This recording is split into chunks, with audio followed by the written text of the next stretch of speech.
All right, hello again, everybody out there. Welcome to another edition of the Southern Oregon Sports Blog Podcast. I, of course, am Chris Phillips, and I'm here with a very, very special guest. We got our new banner back here, TableRockSports.net banner, and I'm here with the owner of TableRockSports.net right here, the one, the only, the man, the myth, the legend, Mr. Joe Brett. Joe, say hi to everybody. Trying to live up to that big intro, Chris. Thanks a lot. It's good to finally catch up with you. Yeah, absolutely. Thanks for coming on. Hope you get a chance to find some time to make it a little bit of a regular thing. Yeah, I really like that. We got some really cool things going on that we want people to know about, and I think they'd be interested to hear all that it takes to make all this happen as well. Why don't you go ahead and get right into that? You said you had some things you maybe wanted to get off your chest about what was going on here with Table Rock and what was going on going forward, and I think I'll give you a minute just to... Yeah, I think more just a retrospect. Go ahead. So far as 4 years ago, we were doing high school football and basketball broadcasts on the radio. Right. And we're cruising along, but we were losing the support of our local radio stations. We found a local owner at Opus Radio that got us back on and got us back in the game, but we were not on strong enough stations. Right, really you got to have that. To make a go of it, to make everybody be able to be that broadcast range, right. Be able to enjoy it. So the world of technology had brought us the internet, and we had found out that schools were doing their own video webcasts. So we had a core of sponsors that were aware that radio was kind of running its course with us, but they want to continue to support the great tradition that high school athletics and all of our sports and all of our communities enjoy here. It's real. We're far away enough from the Ducks and the Beavers and the Niners and the Seahawks and the Mariners and Giants. Definitely have our own little community to where down we have here, a cool little thing here. So we started to venture onto the internet. I did that for a couple of years. It's changed every year now over the last 4 years, and now we've come full circle now to where we're back with a radio partner with Bicoastal Media. 107.5 KISS FM as our Friday night game of the week host. Fans are thrilled that we're back on the radio. Right. As far as technology has come, there's some things people just still are really more comfortable with. For myself, that's reading newspapers in my hand in the morning, and for some people, that's listening to local high school games on the radio on Friday night. Right. So we've got the webcasts where you can see and hear the games. That's especially great when we go on the road. We travel with our football teams. Folks that can't travel get to see those games. Right. And then the home game is the radio game each week, and we've got an opportunity there to be a clearinghouse for scores. We're also partnering with Table Rock Sports this year with Channel 10 for Friday night football coverage. That's right. You're doing those on Friday nights. Producing and hosting that in conjunction with News 10. I've been down there since 1993, but this is the first time since the 1980s that I've been shooting games on the sidelines, editing highlights, producing with Tom Rusevsky, the show. And back to the one-man show. It's a whole new twist on all of that. I've not been in the booth since 1995. Right. Full-time with Sal, so 20 years with the Panthers. But it's a great opportunity because we have guys like Joe Camillini and yourself, these people that we've come to know that can do games for us, have the passion to get out and do games and support the schools and the communities and the teams. We have the great sponsor base. So all of a sudden we look up this year, we've got Radio Game of the Week back on an FM station that booms into Jackson and Josephine counties. Good. We got the highlights and the coverage with Channel 10. So not only do we have our announcers at all of our Table Rock sports games, we've got our Friday night football crew out sending scores in. So everybody feeds into the radio broadcast live. Right. So you got a clearinghouse for all the scores and all the games we're at. So even if it's not North or South, that's your team if you're in the Valley. Right. Be listening on Friday nights because we're going to have updates and scores and things that are going on in your games as well. And then we get together Friday night at Channel 10 and we get the video out. Put them all together. And last weekend, last Friday, week 2, I actually took the highlights of your Grants Pass Newburgh game. We got that game-winning touchdown late in the game. Up on top of that. Yeah, that booth up there at Newburgh. That was great shots. Yeah, that was quite a trip. Every time some you really go on the great road, shots. Yeah, but beautiful. And we were actually able to download that game, pull it into our editor at Channel 10. So we had highlights of the South Medford game at Lake Oswego, and the Grants Pass game at Newburgh. They were not available by any of the other affiliates that we work with, but we took them right off the Table Rock Sports website. And now we can incorporate that into our Friday night coverage, just like we incorporate the scores into the radio game. So we got you pretty much covered from start to finish on Friday nights. And what a game it was up at Newburgh Friday night. Woo. And the Sherwood game to open last year for Grants Pass was fantastic as well. But that was probably the second best game I've been at so far since. I mean, they trailed from the first play of the game, pick six, first play of the game. They trailed every second of that game until about, 24 seconds left to go in the game. They scored that final touchdown to go up 25-19. What resiliency by the defending conference champions who lost their quarterback. Yes, in week one. Easton Benz, that's a big loss. PCL, torn PCL, out for the season. And to come back and win that game on the road in the fashion they did says a lot about John Musser and the Caveman program and where they're at now. Now they got Sheldon this week, which is a huge test. But that Sherwood game, Chris, you mentioned that.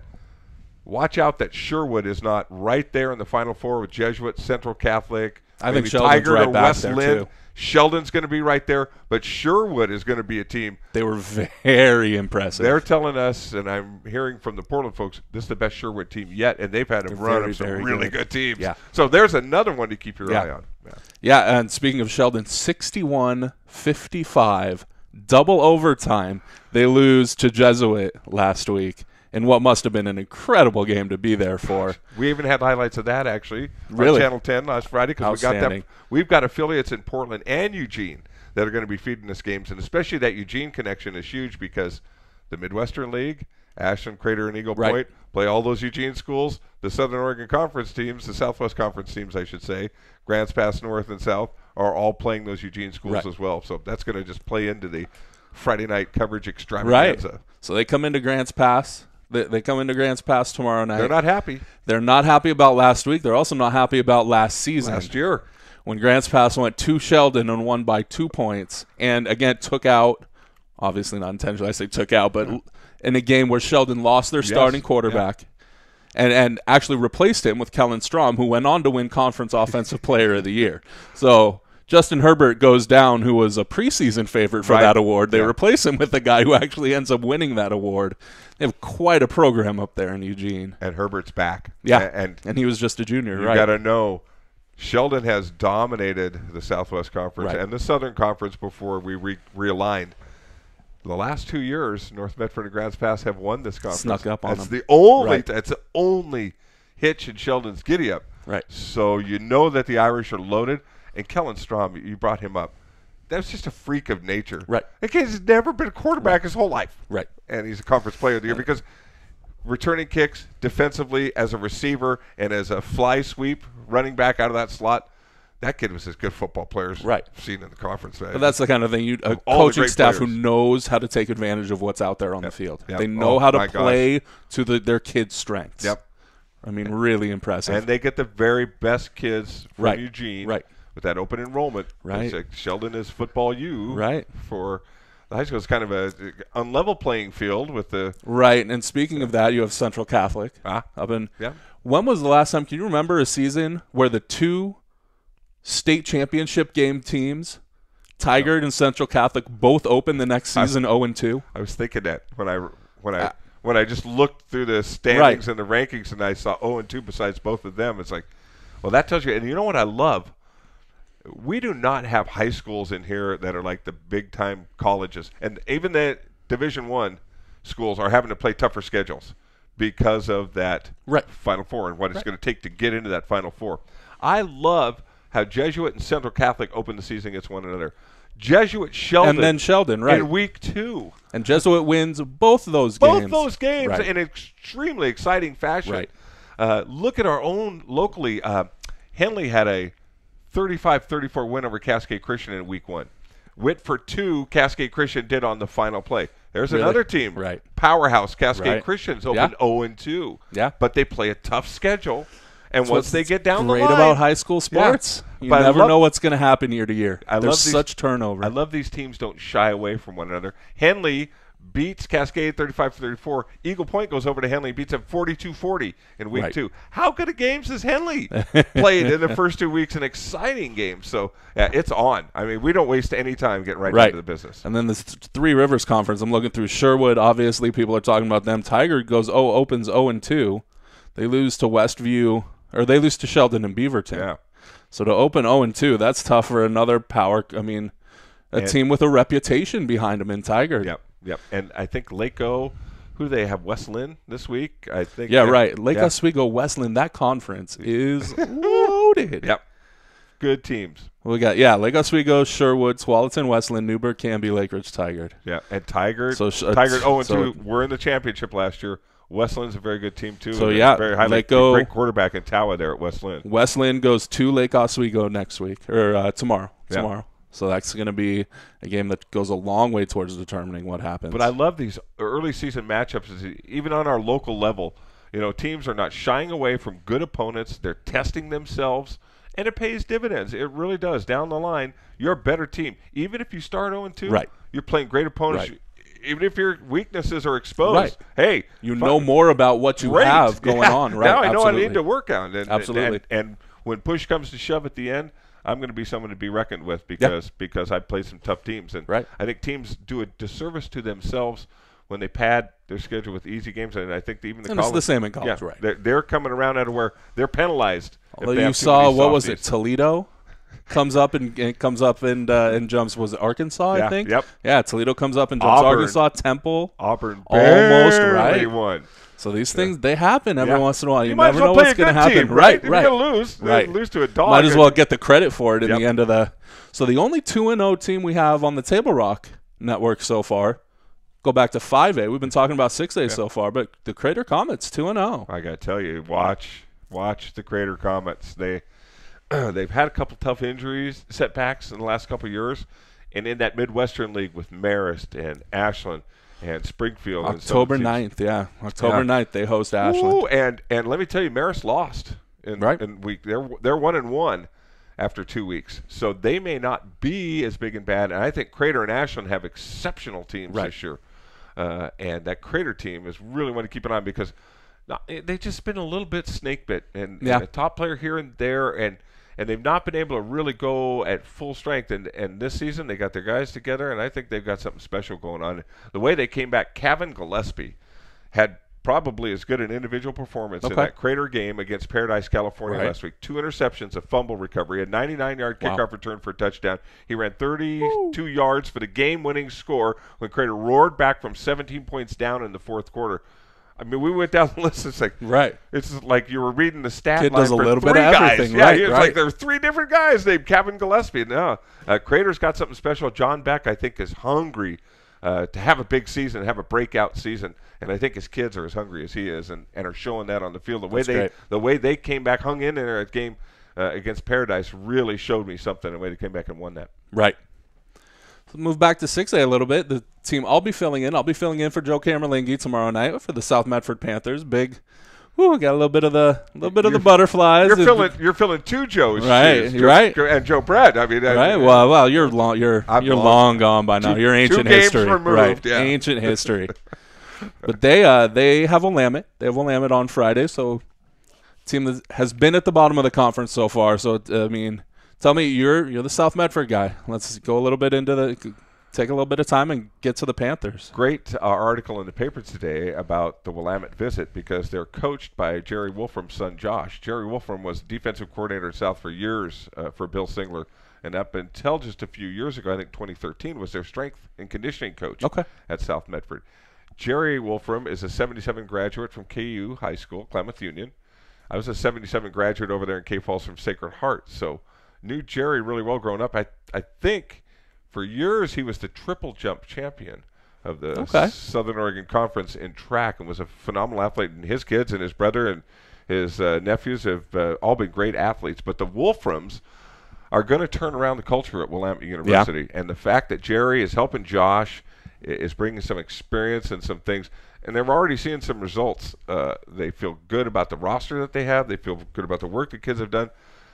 Let's see what they do now that conference starts, because this is where that run is going to get really tough. They're going to be, looking at South Medford. So they're 1-1 right now. The Wolverines are, and they've got the load of their schedule: North, Sheldon, and Grants Pass at the end of the season. That really plays into their favor. South, Roseburg, South Eugene, and Thurston. This may be the toughest of their first 4 games tomorrow night. So Roseburg, they 0-2, so they're struggling this year. Yep, and they've got North coming to their place tomorrow night for the conference opener, so that's not going to get easier for the Indians because North really opened my eyes in that second half against Canby. They gelled in a big way. They're losing some real playmakers. Tristan Holmes not back. I mean, they're losing. So they have quite some big shoes to fill.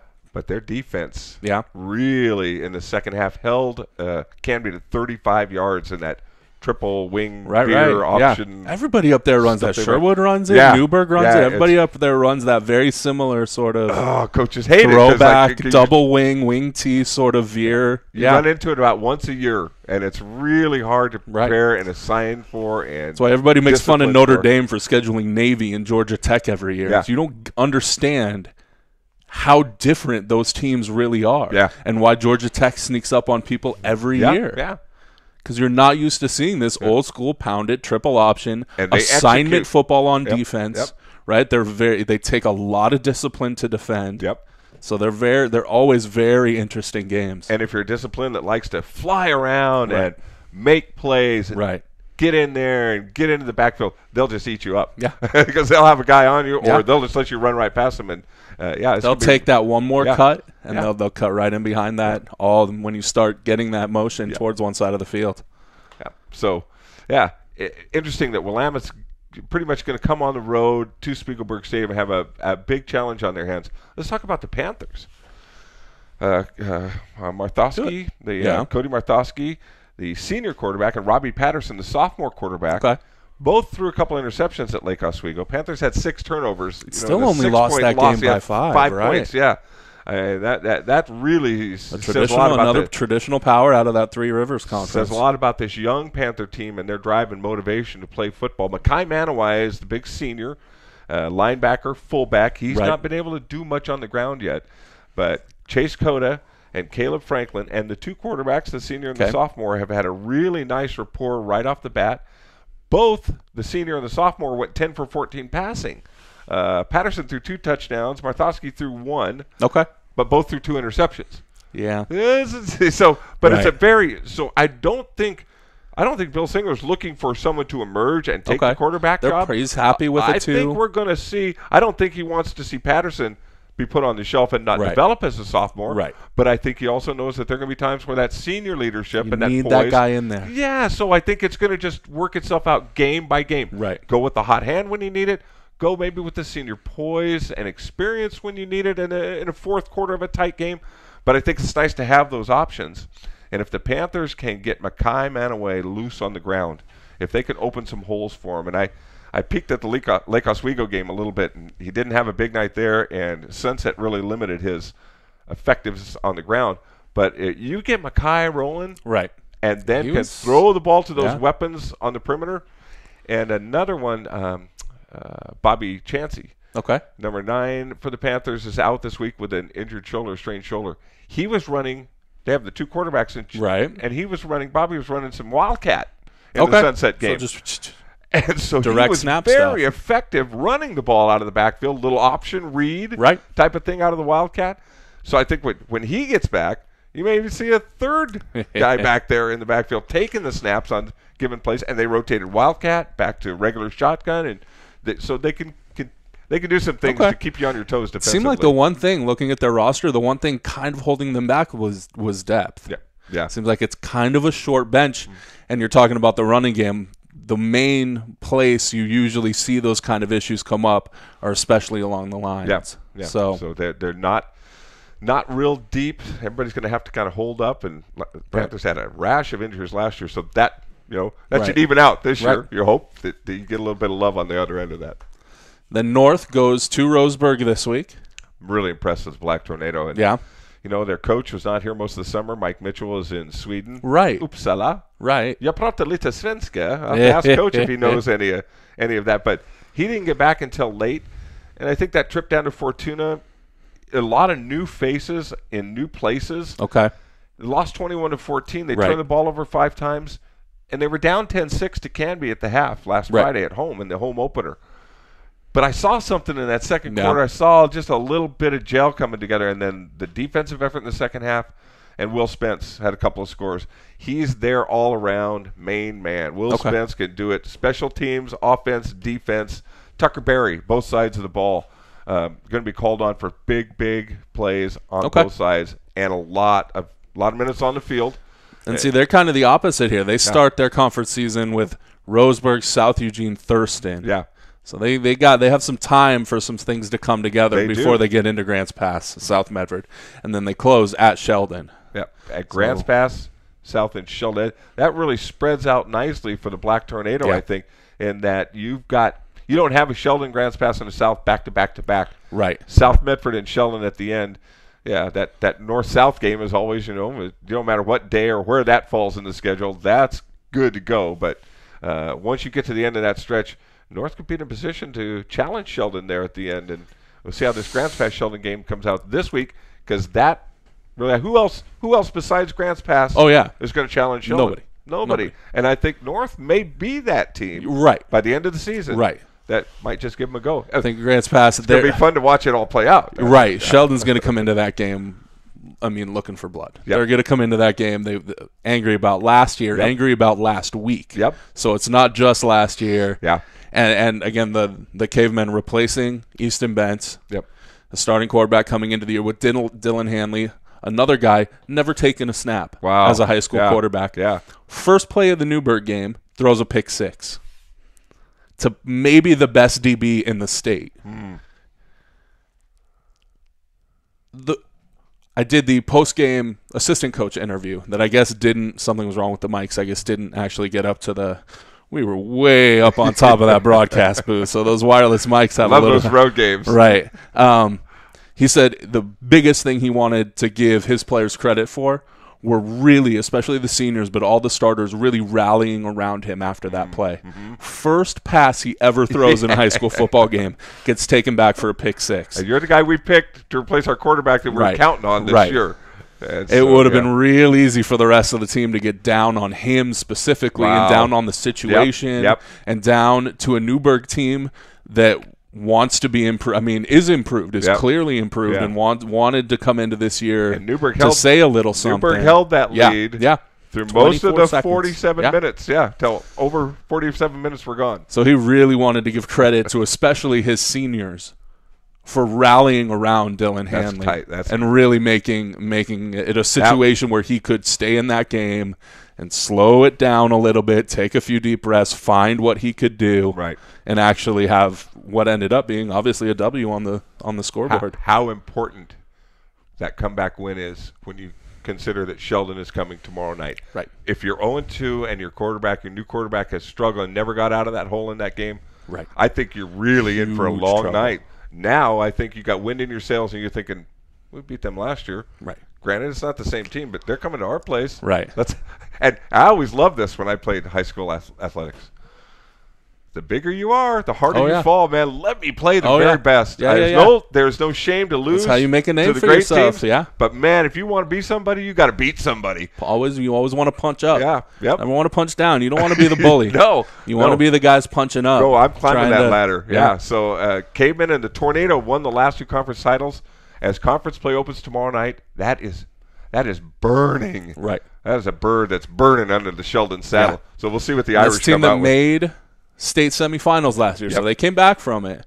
But they did not forget about that game in Sheldon last year. Nope, and they are not. They're not ones to share that conference title, and they've not had one for a couple years. Right. So that takes us through. So we get Grants Pass gets Sheldon and then Thurston at home before the 1-2 back-to-back in Spiegelberg, North and South. Well, South first, then North. So this is going to be a chance to like you said, that W at Newburgh is going to be huge going into Sheldon next week.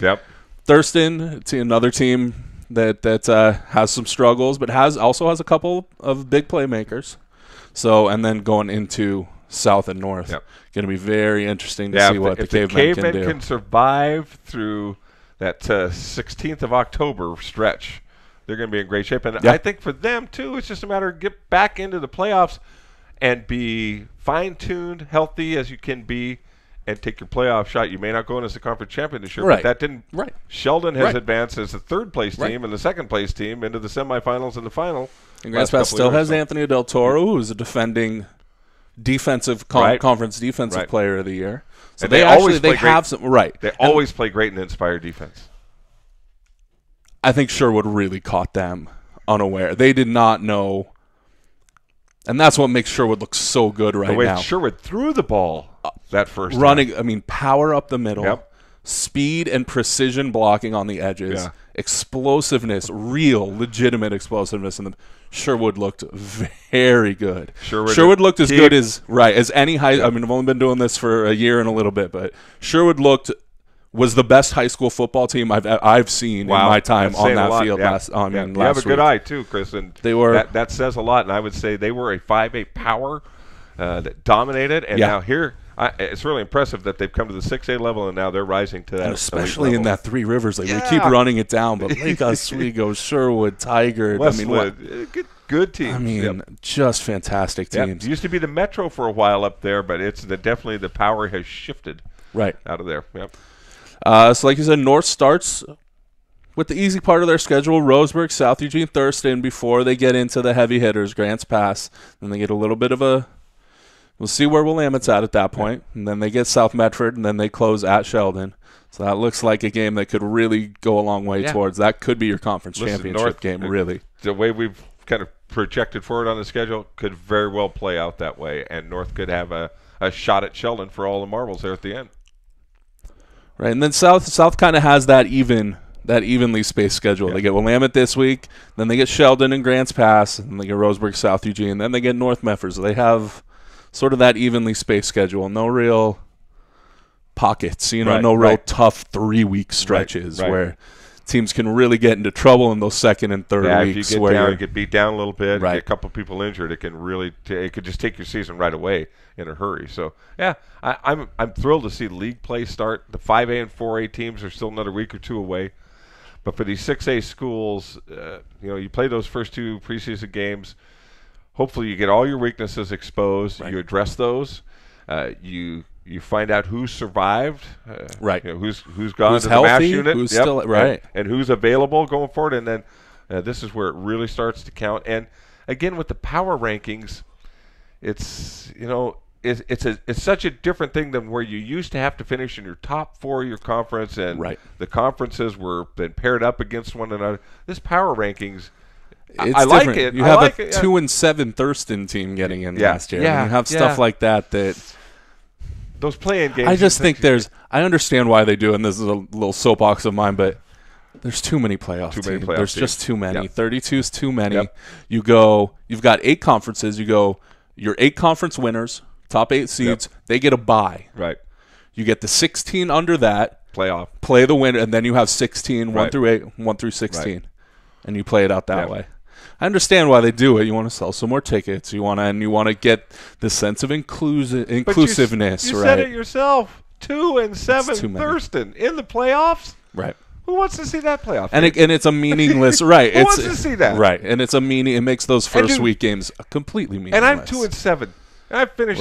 Right. We've been there. And it's like, oh, now I get to play a playoff game against a really highly seeded team. Then I'm going to lose 70 to nothing. My clock. You know what? I'd be better off just going out for basketball. It's not that much of a reward, Yes. I could be a week ahead of my basketball training. Right. So we'll see, but I think that's a way but I understand why they do it. Again, I understand why they want to sell those tickets in the sense of inclusiveness. All the kids get a trophy nowadays. Everybody's got to feel good. Don't feel like you're a loser and you have to better yourself or work your ass off a little bit. I understand. Don't get motivated and get better. Just feel good. You made the playoffs, right? Everything's all right. You made the playoffs. You're a playoff team. 2-8. We have a soccer game tonight. At Crater. Yep. That my buddy Lincoln is going to be taken care of tonight. Go Lincoln. Yeah, he's been. I've had we did a soccer game on Tuesday. He's great.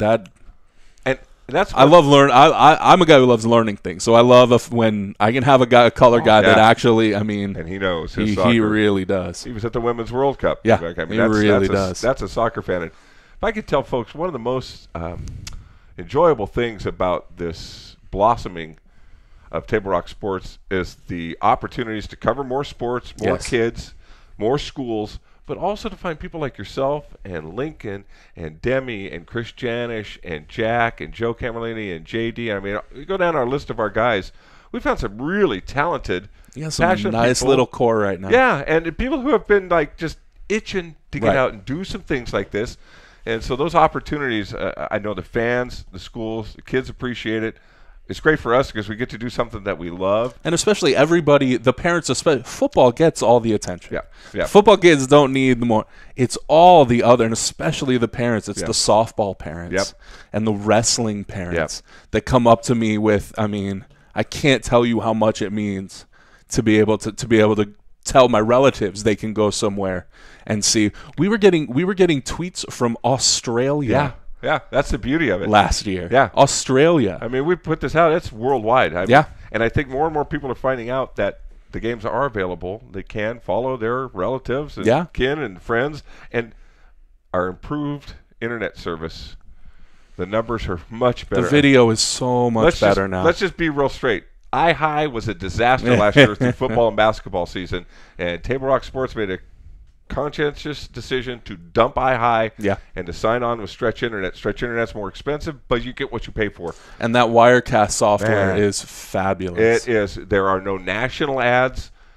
When you call the game up, you're able to pull it up, search through it to your heart's content, go forward, go backward. You don't have to wait for ads to load. I actually use their other program right now. This is ScreenFlow. They're this is the same company that makes Wirecast. Right on. So they do incredible work. Yeah. So we've got much improved service. We can tell you now that when the games are on, they're on any device, any mobile device, your laptop, your desktop, whatever. We got you covered. And that's really exciting because if you can't consistently provide that service, and the numbers people are going to stop even trying to from come. 2 years ago to last year, the numbers just went boom because we can't get it. Right. So and like now, you said, national stuff cutting right in the middle of it with no warning to us as the broadcasters. No nothing. All of a sudden it cuts to to inserted ads, and it was like, that was not can't not have a very it. happy Can't have experience. it. And now that's all gone. And you come check it out if you haven't seen TableRockSports.net or caught a game lately or gone onto the archive where they're all stored. You don't have to see it live that night. If you're out of town, come back and check out the game when you get home at your convenience. But you'll have a much better viewing experience for sure. Anything else you want to hit on before we get on out of here? Yeah, I got to go show home and get to work. Let's do it. Get ready for Friday Night Football tomorrow night. But let's get back together in Absolutely. week or two and talk some more because think in 2 weeks. How many twists and turns and how the storylines are going to be playing out. That's what we come for, right? Absolutely. Awesome. That's why we do it. Great job, Thank you Chris. so much, Joe Brett. Joe Brett joining me. We're going to sign off here. Thanks again for tuning in. I'm Chris Phillips, Southern Oregon Sports Blog Podcast. TableRockSports.net right here. You can see us. We will be putting this up on the make sure they get you'll be able to get us on the YouTube channel coming up right after this. I'll get this up on my own YouTube channel. We'll link it to TableRockSports.net and see if we can do some double duty. I know we have a Table Rock Sports YouTube channel as well.